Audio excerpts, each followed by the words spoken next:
The shoals await us. Note that you can't put equipment on anyone.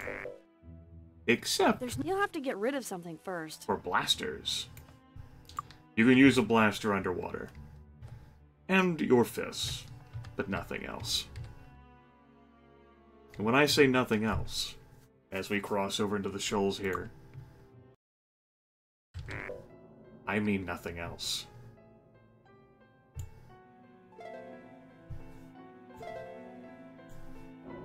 Note that our followers have vanished. They will return to us whenever it's safer for them to be with us, but we didn't exactly have room in our wetsuits.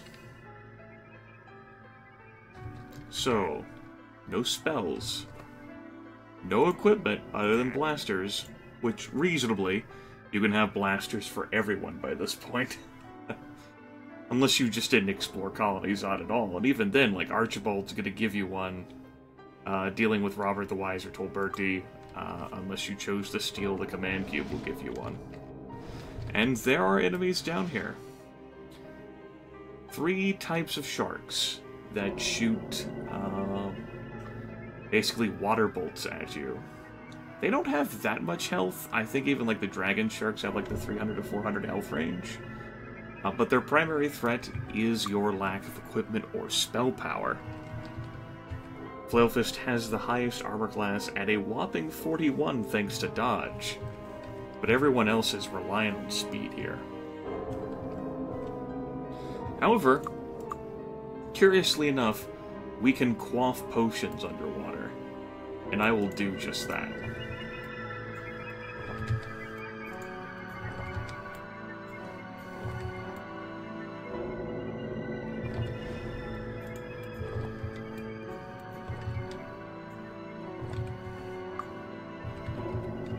Looking good.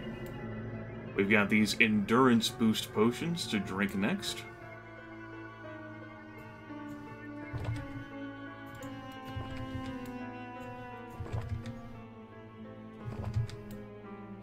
Then we have luck boost potions that I'm going to give to everyone. Ow! Oh, while this damn shark shoots at us. We've got 2 accuracy potions and a potion of might. There we go. That takes care of that. End result, not too bad statistics-wise.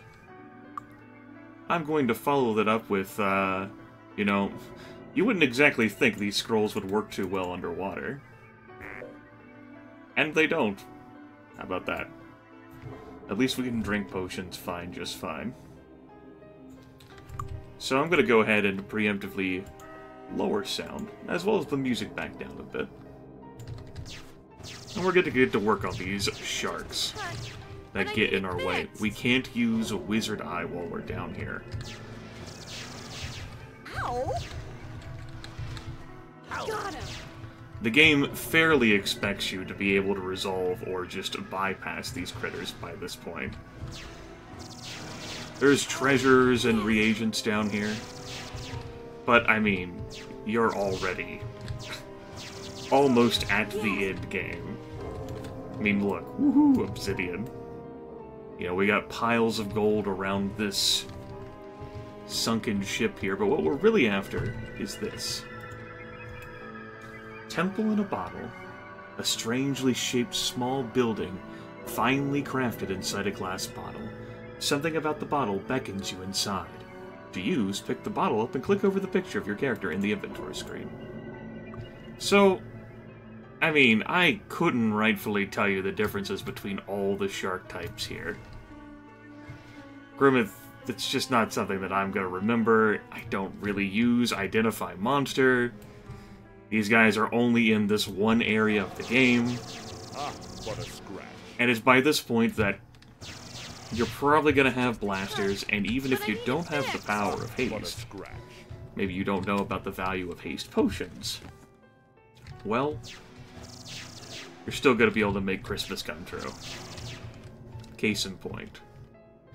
Now, there are besides that wreckage we passed there that gave us a temple in the bottle, there are a few other points of interest on the map. We could, of course, head back to Avley by going east. If we head west here, there's this large hill that we sort of have to walk up somehow, despite being underwater. It's the same reason for why you can only fly up a certain height. I would enjoy more underwater areas in the game. It's unfortunate that you have to get this far in the game to have one, but it's a really cool mechanic. Also, by the way, checking out our bonuses, and they'll be lasting us for quite some time. Ow. Allowing us to go on adventures. But I need it fixed. It seems that one of the effects of these critters has made Revocane afraid. Fear actually doesn't really hurt him all that much. But I can understand the fear. In this unfamiliar environment, not able to use his bow, all the other blasters left in Castle Harmondale, everyone could equip a blaster. In fact, while I haven't shown it off, Revocane could equip a blaster and still hold his dagger. He couldn't attack with the dagger, it wouldn't exactly add to these statistics, but you could hold it if it were like static greasing. Over here is a Day of the Gods pedestal, tucked away in the northwestern corner. I don't think it's much of a valuable Day of the Gods pedestal, though. The Land of the Giants is a better one. In the southwest is a pedestal for heroism. You'll note that it is the final day of the year, early in the morning. It doesn't even hurt. And we've lost some hit points for sure, but we've got some to spare, even without our equipment. You know, all that extra armor from speed is not doing that bad. Look at that. Disgusting amounts of speed. It's beautiful. It's beautiful indeed. I'm not going to bother to hit up that heroism pillar, I don't think.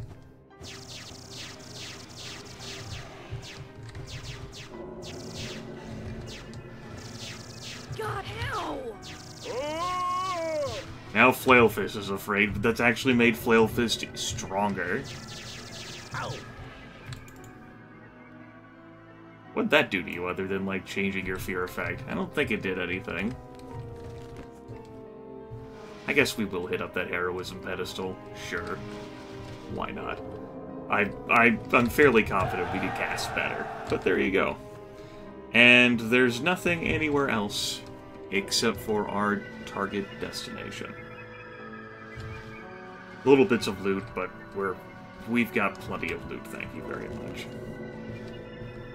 Ow. Is that a potion?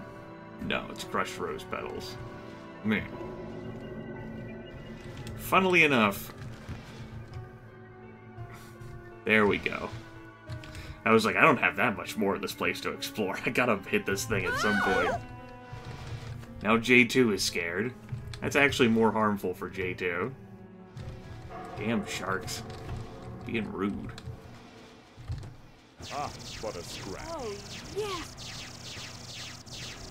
Ow. Now the amount of damage you take in here is going to complicate things for you, because once you step into the Lincoln, which is what this is, you are in a combat situation right out the gate. If you got a spell like Lloyd's Beacon, which is only possible with this party through 2 scrolls, or yeah, it's the only way it's possible. We don't have Grand Magic, or Grandmaster Water Magic. We would have to, I lost my train of thought. Wow. Good work, Grimith. Because we don't have access to Lloyd's Beacon, we have to quickly equip the moment we get in there and prepare for a fight. We can't, like, buff up any further. without being in danger. Whereas, we'll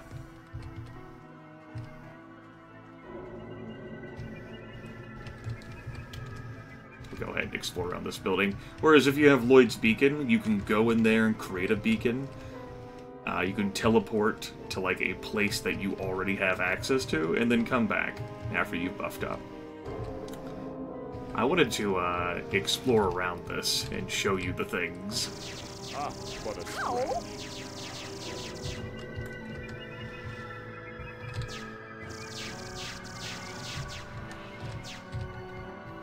There we go. This is the Lincoln. And this is the entry point. This incredible starship is but a small sample of the wonders of the ancients.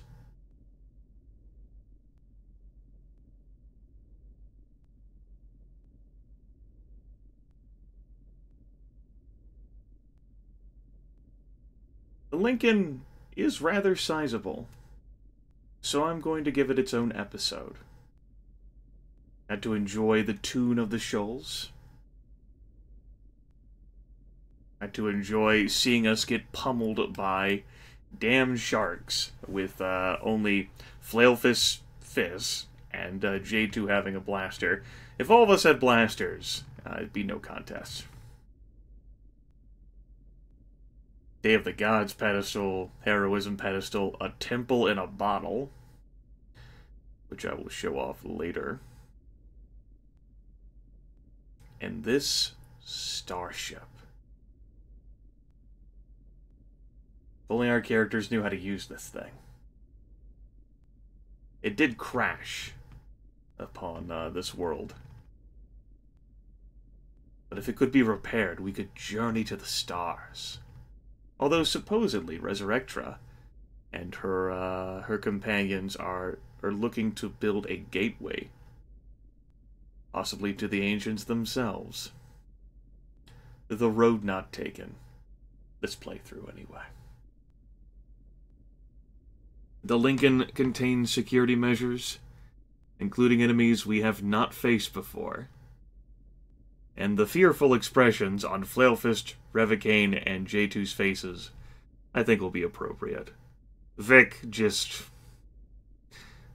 Man. She is certainly the bedrock here. The foundation. We'll explore the Lincoln next time.